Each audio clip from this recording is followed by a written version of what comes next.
Assalamualaikum dan salam sejahtera. Saya Amira Maisa binti Ramli dan saya Farina Aini binti Muhammad Faizal akan menyampaikan buletin susu FNN Magnolia. Susu FNN Magnolia adalah salah satu jenama susu yang berkhasiat dan terkenal di kalangan murid-murid RMT. Susu ini mestilah dikendalikan dengan betul dan teratur untuk mengelakkan ianya daripada basi, masam atau rosak. Mari kita saksikan bagaimana susu RMT FNN Magnolia ini dikendalikan di sekolah kami. Susu daripada pembekal akan diletakkan dan disusun dengan teratur di dalam bilik penyimpanan susu.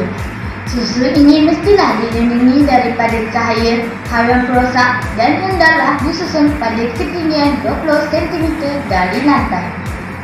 Jika menggunakan pelet, hendaklah sekurang-kurangnya 15 cm dari lantai dan 15 cm dari dinding. Susu RMT akan diletakkan di dalam bakul oleh murid yang bertugas dan dibawa ke kantin. Setelah selesai, ianya akan diletakkan kembali dalam bilik penyimpanan susu. Guru bertugas akan memantau dan memastikan murid mengamalkan 3 langkah sebelum murid meminum susu RMT.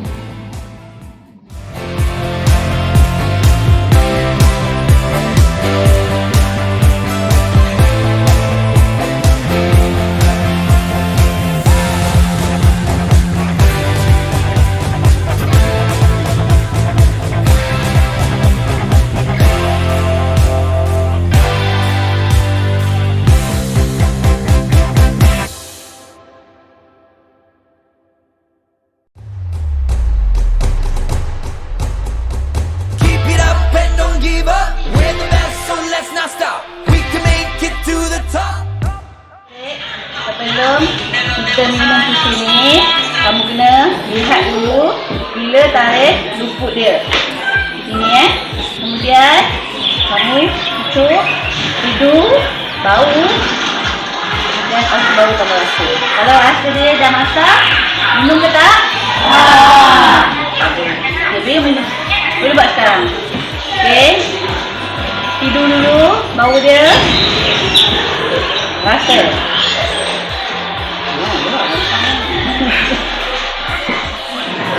Okey, tak sedap dulu, sedap tak? Sedap.